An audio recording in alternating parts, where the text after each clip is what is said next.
ஒரே நாள்ல 3-4 பிரைட்ஸ் வந்தா எப்படி நாங்க ஆன் டைம்ல செஞ்சு அவங்களோட டைமுக்கு அனுப்புறதுன்னு நீங்க கேட்டிருந்தீங்க. எப்படி டைம் மேனேஜ் பண்றீங்கன்னு அதுக்கான ஒரு வீடியோ தான் இப்ப நாங்க பார்க்க போறோம். இன்னைக்கு எனக்கு ஒரே நாள்ல ட்ரெடிஷனல் பிரைட்ஸ் 3 பேரும் ஒரு பியூபர்ட்டி கேர்ள் ஒரு ஆளும் இருந்தாங்க. அவங்க 3 பிரைட்ஸுமே 5:30 to 6 லீவ் பண்ணணும்னு சொல்லியிருந்தாங்க. அதுக்கான ட்ரெஸ்ஸிங் தான் ஸ்டார்டிங் நான் பண்ணது.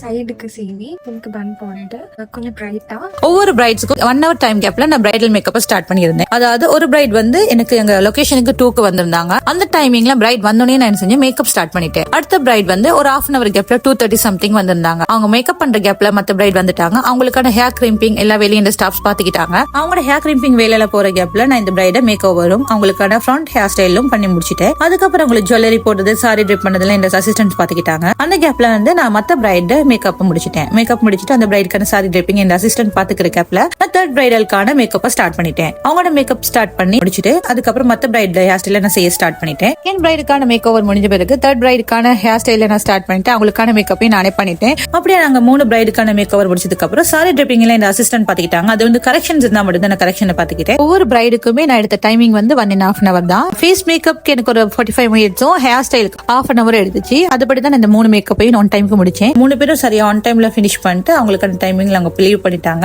அதுக்கப்புறம் எனக்கான sari ceremony makeover start ஆயிட்டு அந்த கேர்ள் வந்து கொஞ்சம் ஒரு 6:30 அந்த மாதிரி தான் வந்திருந்தாங்க. அவங்களுக்கு 8க்கு லீவ் பண்ணணும்னு சொல்லியிருந்தாங்க. நாங்க அவங்க 7:30 அவங்களோட மேக் ஓவர் முடிச்சிட்டோம். அது ஒரு சிம்பிள் டச்சான மேக்கப் தான். அதை பண்ணி முடிச்சுட்டு நாங்க செகண்ட் சேஞ்சிங்க்கு ஆன் டைமுக்கு போயிட்டோம். செகண்ட் சேஞ்சிங் வந்து மோஸ்ட்லி இந்த ஸ்டாஃப் மேக்கப் 2 இருந்துச்சு. அதுக்கப்புறம் எந்த சேஞ்சிங் ஒரு ஆள் தான் போயிருந்தாங்க. என்ன சேஞ்சிங் நான் தான் போய் பண்ணிருந்தேன். எல்லாமே ஆன் டைம்ல முடிஞ்சு அவங்க ஹாப்பியா 3 பிரைட்ஸுமே அவங்களுக்கு ஏத்த சாட்டிஸ்பாக்சனோட இங்க வந்து லீவ் பண்ணாங்க.